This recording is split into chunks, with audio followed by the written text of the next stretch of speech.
All right. Welcome to the Brian Chung podcast, where I share stories and interviews, um, successes, adversities, wins, and losses. This is track number 16, and I'm super excited to have a special guest with me on the show today. As you know, part of my goal is to bring value and also to share a lot of local successes with businesses and entrepreneurs. Today, I have Will Woods. He's the founder and chief storyteller at Forbidden Vancouver Walking Tours. Will, welcome to the show. Brian, thank you for having me. Awesome. So yeah, this is the first time I'm doing this format. It's a little bit different over Zoom, but maybe want to tell the audience a little bit more about what is Forbidden Vancouver Walking Tours. So we are, as it said in the name, we are a walking tour company in downtown Vancouver, and we share stories and tales of the characters and events and places that have shaped our city's past. We take people in small groups around the city's most historic streets and try and bring back to life some of the city's most interesting history. That is excellent, fantastic. So, where did you get the idea from or the inspiration to start something so unique and special? Well, I think that was part of the goal for me in starting the company, was wanting to do something unique. That was very much at the forefront of my thinking as I embarked on it. But funnily enough, back in, as your viewers might realize, and your listeners, I do have a slight English accent, and I'm not originally from Canada, but I've been here for 14 years now. And when I moved here with my then girlfriend, now wife, in 2006, I'd actually the year before gone quite far down the path of just trying to start a tour company in the UK with a friend of mine, like a bus tour company around England. And it hadn't worked out for various reasons, financing, other stuff, and we weren't really ready for it at the time. And then we moved here. I was working a corporate job at the time. And then I'd always had this itch to start my own business and do something different. And the idea of a tour company had never been far from my mind. And actually, it was a couple of experiences I had. One in Edinburgh, Scotland. I went on the Edinburgh Ghost Tour there back in around 2004, 2005, and was very impressed with how they used actors, and they really brought Edinburgh's history to life. And you're in these like underground crypts, and it's dark. You can see the breath in the air, and they would tell you these stories from Edinburgh's past, like when the Black Plague came through, and what it was like at the time. This might resonate for viewers at the moment. That's another matter. And so I had that in my mind. I came here, and then we went down to Seattle for the first time, my wife and I. It's probably about 2007, and we took the Underground Seattle tour. Okay. I was also super impressed with that, and this incredible story of Seattle's underground. The guy did a great life of bringing it all to life and storytelling. And I think it was those two events that really planted the seed for me for starting a walking tour company in Vancouver, which took me until about 2011 to decide upon really taking seriously. And I enrolled in, I come from a corporate background. I've done a lot of, presentations and public speaking, that kind of thing. But I'd never really had any proper training in being a guide or acting or public speaking. So I enrolled in acting school in Gastown at the Austin Tuck Studio, which is still around today. It's got a much bigger space now than it did when I went there. It was like a grotty room above an old nightclub when I was there in 2011. Did that for several months, really buried myself in Vancouver history, and did quite a bit of reading on how successful experiential-based companies use theming and other techniques to create compelling experiences for their guests. What I didn't want to do was create walking tours where someone walks around regurgitating facts to you about old buildings, because I don't enjoy those tours. For sure. And I didn't want our tours to be like that. I wanted them to be themed. I wanted them to bring history back to life. I wanted them to make people think about the contemporary environment they're in today and how that links back to what existed back then, some of the social issues that existed at the time, and do it under the umbrella of an overall narrative as you go through the course of the tour. So that was the idea, and that's what we've been doing for 8 years now. Excellent. So 8 years. Can you share with the audience some of the, success stories? You've been 8 years, can you attribute that to luck, skill? Can you sort of shed more light on that and how you managed to stay afloat for 8 years? 8 years is pretty impressive.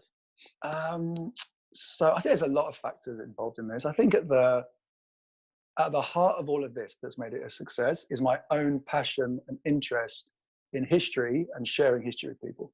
And I only really discovered this in going on this journey. I was interested in history in like a kind of amateur hobby sense, but I never had any idea that it would be a real like profession for me to be involved in it. And it's one of those things that the deeper you go into it, the more interesting it gets. And so I think that's been at the heart of this for the whole time, that I'm Okay. still as excited today to get up and, someone shared a post on Facebook of some story of Vancouver's past. I can't help but read it. Oh, that's cool. I'll reshare it. Or, if I'm in the archives looking up some documents or images or facts from Vancouver's past, I love doing that stuff. And I think that's the essence of the company is Vancouver's history. And I'm just as interested in that, if not more today than I was at the start. There's also like rafts of other factors. Like I've got a very supportive, understanding wife who has stood with me through this whole journey. Yes. Who, hasn't always made a lot of money. There's been setbacks. There's been whole projects I've done that have taken months that have really not gone the way I expected. And she's been resolute in her support of me. And I'm very, very thankful for that. I'm fortunate that I started upon a business that didn't need major capital investment. So I was able to start it without a lot of debt, which I think it can be a killer for some businesses if you're starting with a big debt load. It's a lot of pressure, which we were lucky not to have. I've been lucky that I've been able to attract some fantastic people into the company as guides who really thrived in their work and made me very proud of the work that they do. And in turn created new tours and experiences themselves within the umbrella of the company. So there's a lot of different factors, I suppose, but I think at the heart of it, it's just a passion for the fundamental subject matter that we're engaged in. Okay, fantastic. So what I heard there was passion for what you do, a low capital startup to sort of manage that risk, having a very, very good support, especially from your wife, and finding and hiring the right type of talent to basically help your company grow. So those 4 things I think stood out when what I heard just now, right? Yeah, I'd say so, yeah. Okay, fantastic. So what about sort of any challenges and adversities? Obviously businesses, there's always going to be the grind. There's always going to be that rolling up the sleeve to try and make things work, and the hustle. What sort of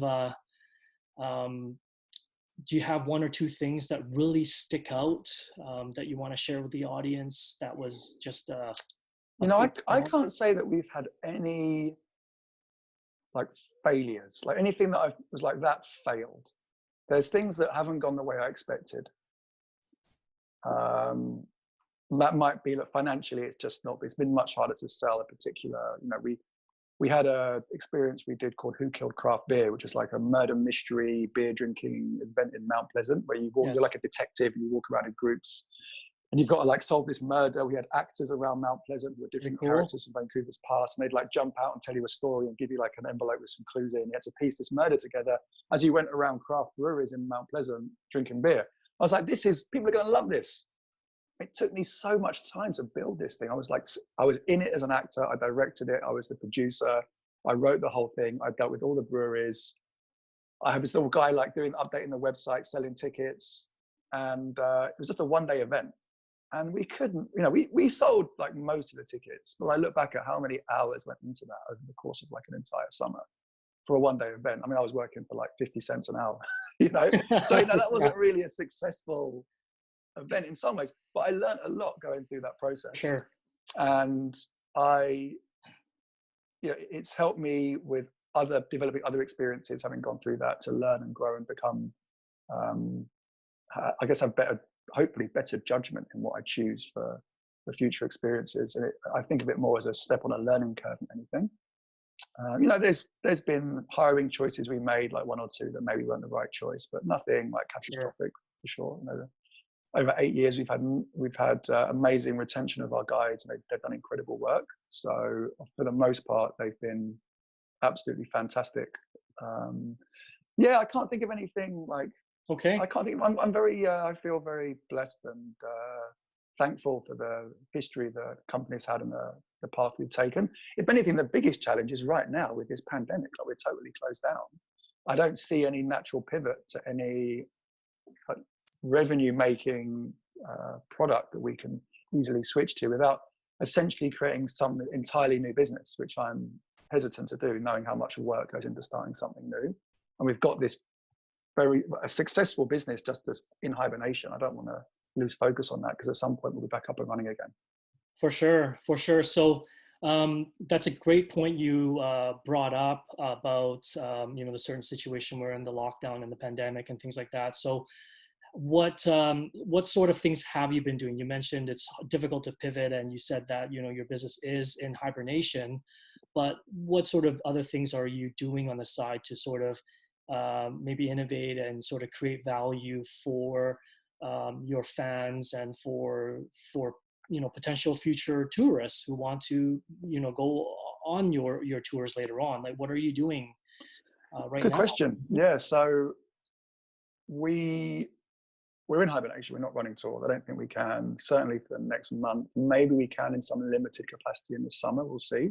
But it won't be anything like in previous years. I think we're going to have very little tourist traffic. Okay. So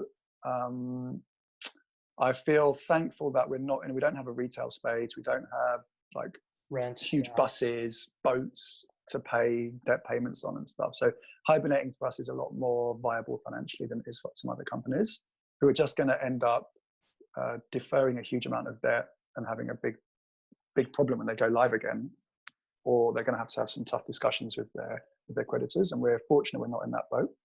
That's excellent. My goal with the company while it's in hibernation is just to try and maintain the company's brand in the local community. Around 40% of our guests are locals anyway, so we've got a pretty good local following. We put a lot of original content out there in terms of blogs, etc. For locals on Facebook. We do a lot of Facebook posts on Vancouver history and on Instagram. So we're going to keep that going. I've been recording, and with some of the rest of the team as well, some short video clips, like 3, 4, 5-minute segments on Vancouver history that we're putting up on Facebook, which have been great. They've been really super viral. We've had tons of likes and shares. Fantastic. People have appreciated that content. Yeah. So we're going to keep that going for sure. For me, it's just about keeping the company in people's minds while we're in this phase, because it will pass. There will be a vaccine eventually, and we'll all be back to normal. For sure. And then we'll be running tours again. And I'd like people to think, once that happens, like, oh yeah, I want to go and check out one of those tours. We've been following them on Facebook for a year. It's about time we took one. So that's the main. It's not really a pivot. It's just maintaining some core marketing, really. Okay, so yeah, it sounds like you're keeping your fan base and folks engaged through social, doing some valid added activities with some certain video segments and things like that to keep your brand top of mind. So once all of this stuff flushes out, they'll be ready to go on tours and things like that. Okay, so I like to end this by having you, as a successful business owner, provide your most valuable financial literacy tip. I talked about capital and the role that plays in a startup, and how I think it can create challenges if you've got a capital intensive startup idea. It's a very different mode to go down with investors than it is just being starting on your own with something that really has no significant costs. But the one thing that, I get asked this, I've been asked this question before, and the one thing that I always say is pay off your credit cards every month. That is a great tip. And what is the interest rates typically on those credit cards? Aren't they quite significant? They're brutal, aren't they? Like 18% or something, 17%. I mean, if you're financing a startup on credit card debt, you're not going to make it. It's game over very quickly. Yeah. Okay, that is fantastic. I am super happy that you decided to join and come on the show today. I hope the audience found some value from having Mr. Will Woods on the show. And thank you, thank you, thank you. Hopefully, you guys loved what you heard.